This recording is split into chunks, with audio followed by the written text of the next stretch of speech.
Okay students, आपके syllabus में एक टॉपिक आता है कम्युनिकेशन स्किल में कि ग्रीवेंस लेटर क्या होते हैं, इनका क्या पर्पस होता है इस तरह के लेटर लिखने का।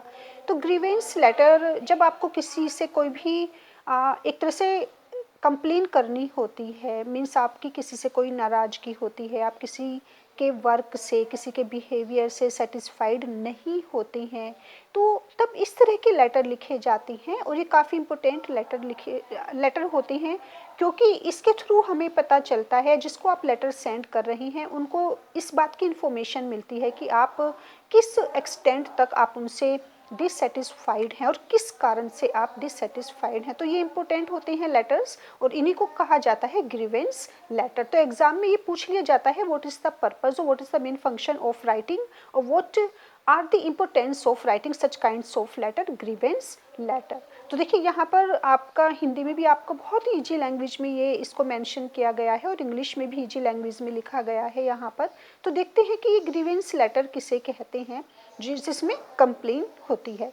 Grievance letter is written for some particular behaviour. Okay, किसी भी तरह का, लेकिन कैसा बिहेवियर, एक पार्टिकुलर बिहेवियर जो क्या होता है, जो जिसे आप टॉलरेट नहीं कर सकते हैं। ओके, टॉलरेबल बिहेवियर नहीं होता बिल्कुल भी, या किसी भी तरह का कोई डीड, कोई ऐसा वर्क जो क्या है काफ़ी ह्यूमिलिएटिंग है, डिसअपॉइंटिंग है, अनोइंग है किसी के लिए भी। तो जब किसी का कोई भी काम, किसी का कोई किसी भी तरह का बिहेवियर आपको ह्यूमिलिएट कर रहा है, डिसअपॉइंट कर रहा है, आपको इरिटेट कर रहा है, आपको वो सेटिस्फाइड नहीं कर रहा है, तो तब आप लेटर लिखते हैं इस तरह के।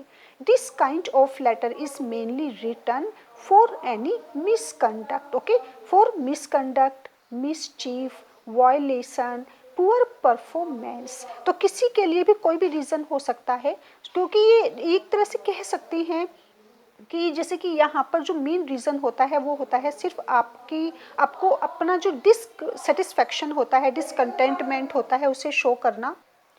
और ये लेटर किसको लिखे जाते हैं, ये किसी पार्टिकुलर पर्सन को लिखे जाते हैं, पार्टिकुलर डिपार्टमेंट को लिखे जाते हैं, जहाँ से भी, जिस तरफ से, जिस एरिया से भी आपको कंप्लेंट है।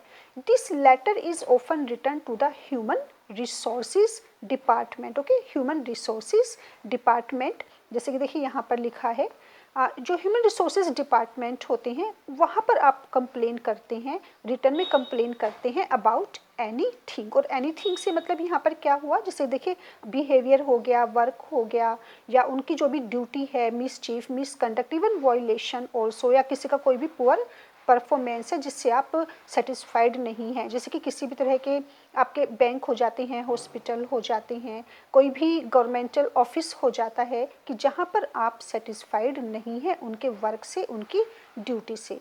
सो which we believe is not happening well, जो जब हमें लग रहा है कि जो उनकी ड्यूटी है, जो उनका काम है, वो ठीक तरीके से नहीं हो रहा है, या जिस तरह की हमें ड्यूटीज़ मिलनी चाहिए, जिस तरह का हमें एक सेटिस्फेक्शन मिलना चाहिए उस काम में, वो नहीं मिल रहा है किसी भी पार्टिकुलर ऑर्गेनाइजेशन से, तो हम तब इस तरह के लेटर लिखते हैं और अपनी वहाँ पर शिकायत भेजते हैं।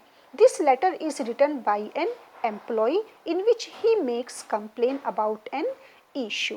ओके, तो जो भी आपके सामने इशू है, आप क्या करते हैं, वो किसके द्वारा लिखा जाता है, an employee, by an employee उसको लिखते हैं और अपनी कंप्लेन सेंड करते हैं, which he is facing in the organisation, जिस भी ऑर्गेनाइजेशन को वो बिलोंग करते हैं, जो भी प्रॉब्लम वो वहाँ फेस कर रहे हैं तो वो उसकी कंप्लेन करते हैं। While writing this letter an employee has to keep the facts. लेकिन ऐसा नहीं है कि आपने किसी की कंप्लेन कर दी है, किसी के बिहेवियर की, कोई भी किसी तरह की आपने अपनी नाराज़गी दिखाई है, उसके लिए आपको क्या होना पड़ेगा, फैक्चुअल होना पड़ता है, रियल होना पड़ता है, मीन्स उसके लिए आपके पास प्रूफ होने चाहिए। तो यहाँ पर has to keep the facts, आपको बताना पड़ता है, आपको उसको प्रूव करना पड़ेगा, which can be proved and asked for an inquiry against it, की बाद में अगर इंक्वायरी होती है तो आप अपनी बात को प्रूव कर सकें, आपके पास एक लॉजिक हो, रीज़न हो, मीन्स जो एक फैक्ट्स होते हैं, जो फैक्चुअल कंप्लेंट होती है, आपको उसे वहाँ पर प्रूव भी करना होता है। आपका अगर प्रूव नहीं कर पाएंगे, आप किसी भी तरह का कोई भी अगर रीज़न नहीं बता पाएंगे, आपके पास कोई सबूत नहीं होगा, तो वो आपका ग्रीवेंस लेटर, आपकी मेहनत बेकार हो जाती है। So while writing this letter an employee has to keep the facts which can be proved and asked for an inquiry against it. तो ये होते हैं हमारे ग्रीवेंस लेटर। आपके एग्जाम में अगर आता है तो आप 4-5 लाइन्स में एक्सप्लेन कर सकते हैं।